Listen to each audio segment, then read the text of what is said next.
Okay guys, Dave here from Erie Arachnids yet again. We're doing a update on the Monocentropus balfouri communal. There are 4 of the little buggers in here. You can see the one over here is one of the larger of the 2.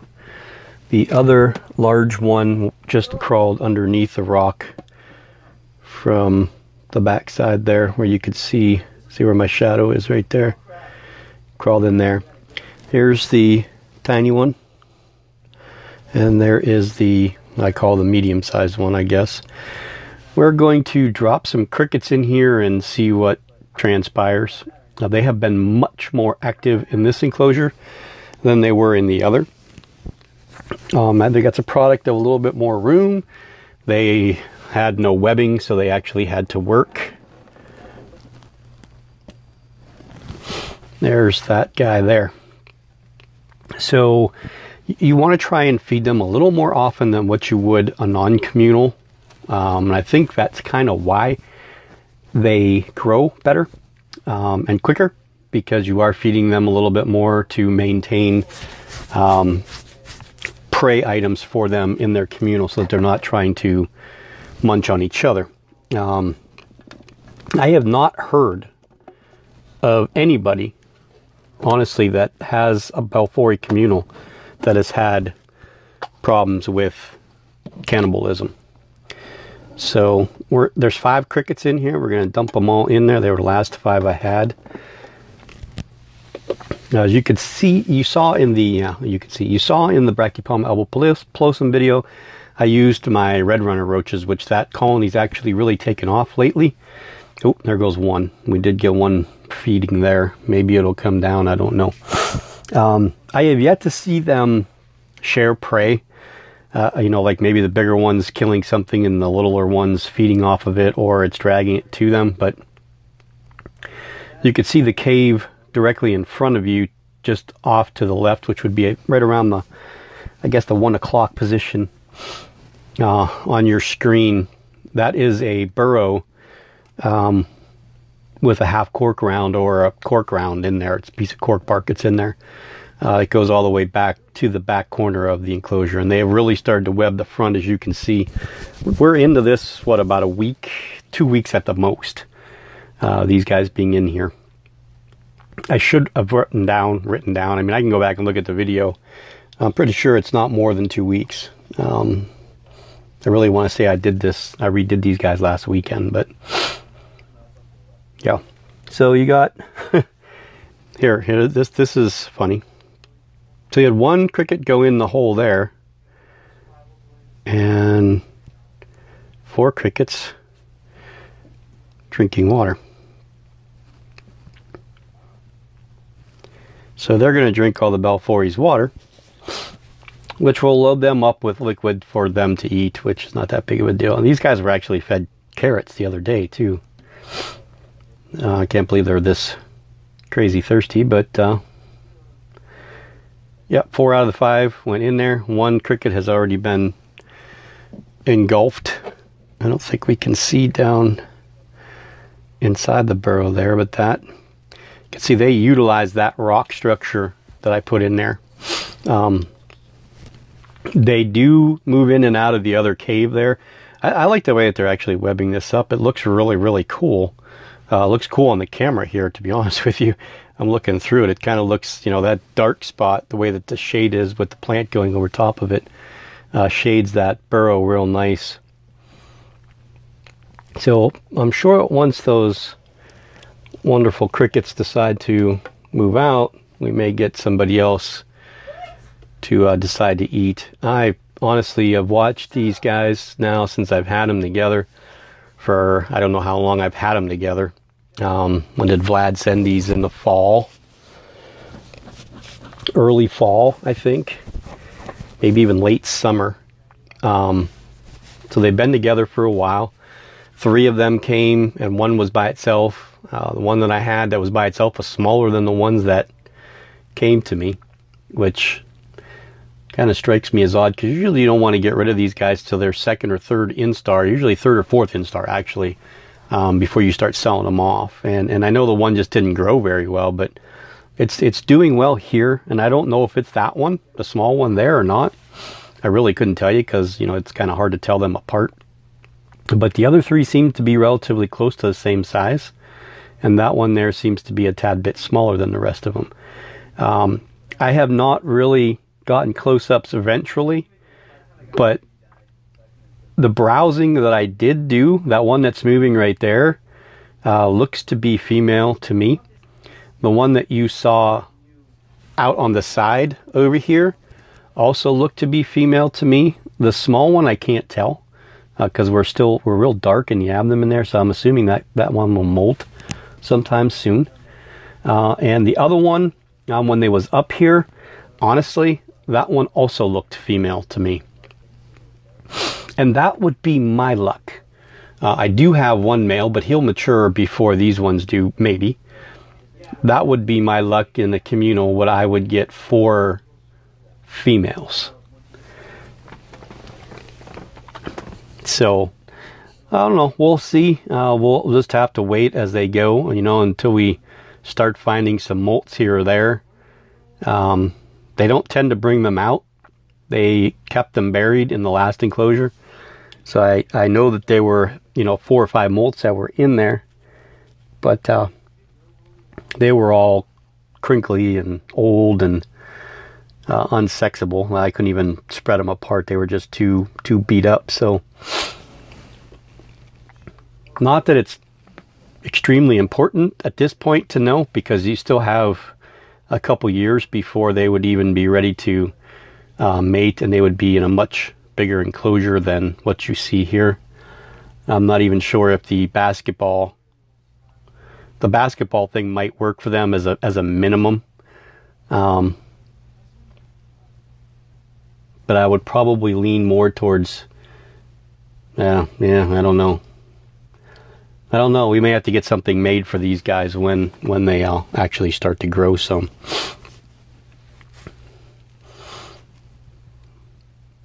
Maybe by then I'll be a big, huge, popular YouTuber and someone will want to build me one for free. And I can do a review of it. Unlikely, but one can hope, right? So, an update on the contest for Tinley. Again, there's only been 2 people that have commented on the Erie Arachnid site. So if it ends up being that way, what I'll end up doing is change the distributor up a little bit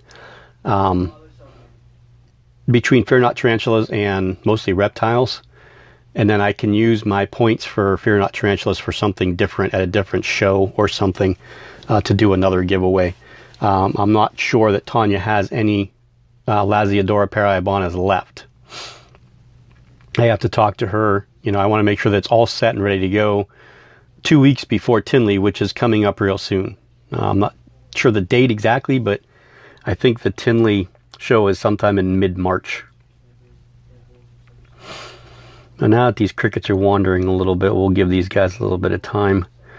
I know everybody enjoys the updates on the balfouri communals from other YouTubers, especially Tom Moran. Tom's got 8 in his, I think.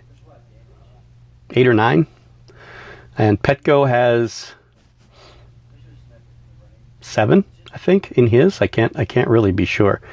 But again, some of these updates with the communals are hard to do because they don't really do much. Believe it or not, as beautiful as they are, balfouris are very boring tarantulas. They're not generally visible. You know, as they get bigger, I assume when they're, you know, all the 4 or 5 inch spiders and they're all in a big enclosure, they may be out and visible a little bit more. But as they're growing as slings, they are very, very hidden. You just don't see them. So it's hard to really do updates. I try to put this enclosure here on this table next to my bed once or twice a week at night to try and get footage at night. And I have been absolutely unsuccessful at getting any kind of footage of them. Either A, when I turn the light on, they run and hide, or B, when I check them, they're not out. So I haven't seen any odd behavior. They do bunch up together there by that rock. How they fit in there, I'll never know. There doesn't seem to be a lot of space between that rock and the wall or of the enclosure there, but they do it just like they did in the other enclosure. That tiny space behind the bark that was there between the bark and the wall of the enclosure, they like to hang out there. So this is the boring balfouri update. We had one spider take a cricket, which you didn't see. Kind of just saw a mass mumble of webbing there at the very entrance of the burrow. That cricket walked right in there to its doom.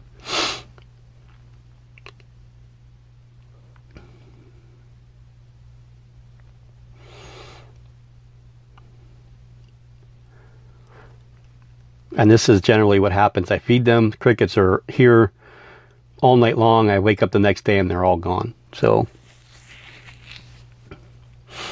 the setup for these guys, I really like the way I did this. I think the substrate's deep enough for them for a couple, 2, 3. Oh, we got one coming out. Maybe. What do you think? Is there a possible takedown coming? Or just we're going to run around? That's what it seems like. We're just running. Doesn't really care about the cricket at all. And this is what they do. They run around the walls. Now you'll see it come into focus here in a second. There he is in the corner.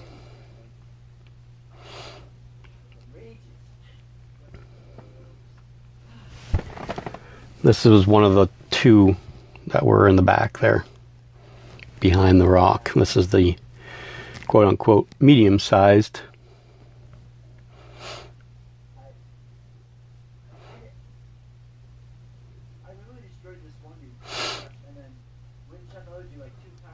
So I don't know if you can hear the talking out there. That's all the boys do anymore. Eric and his friends are playing that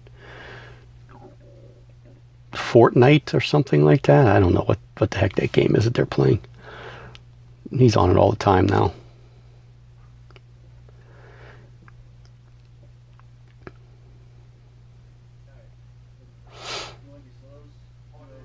Alrighty.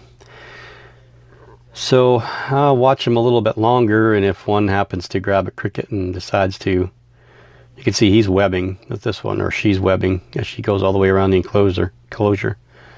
She drug a string all the way around.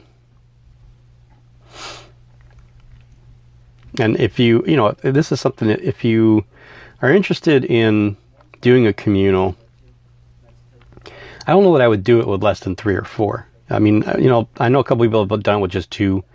I think 4 is a pretty good number to deal with, because the smallest things you can, you know, the enclosure size doesn't need to be too big, and they do take a little bit of time to molt and grow. But you'll get an opportunity to watch them work every day at the webbing. The webbing changes every day. They add a little bit more. I've seen times where they've taken some down and webbed different places. So I would imagine in another week that this whole area that you see here, where my finger's shadowing right here, will probably be webbed really, really thickly. Or really, really thickly. What the hell is thickly? It'll be really, really thick with webbing. And that tube will be there, and then they'll probably have a tube entrance going into the cave right there, where the finger, the shadow is going right there. That's going to be my guess. But, you know, just adding small things like this log and the plants there for anchor points, they work really well at this. So, okay, well, that's the almost 15-minute conversation about the Monocentropus balfouri communal. I'll give you one last look of the 2 huddlers, and we'll see everybody in the next video. We're going to add to, excuse me again, the Monocentropus balfouri update. I just saw some extremely peculiar behavior. I'm sure it's not actually abnormal, as you could see that one dragging that cricket in. That one, I believe, is the one that took the first cricket into the burrow. I can't be 100% positive on that because there's still two that are sticking back here. But if you see where my finger shadow is, that is a dead cricket. And right there is a dead cricket. And that spider that you saw was responsible for that mass murder. It took out 3 crickets. Now, it killed them and dropped them. I don't know what it's going to do with them. As you can see, it drug the one that it had in its fangs back into the burrow. So I don't know if it killed them for lazy bones 1 and 2 over here, or if it killed them because it wants to eat them also. But you can see how they're left. There's one there and one inside there. And we definitely know one of the balfouri are inside here, if not the other one as well. And there's still 1 cricket running around. So those were 4 out of the 5. 4 are dead, 1 still alive. We'll see what happens from there. Now I was just a tad busy. I was rehousing some spiders. I did rehouse the Sarcopelma rubronitans.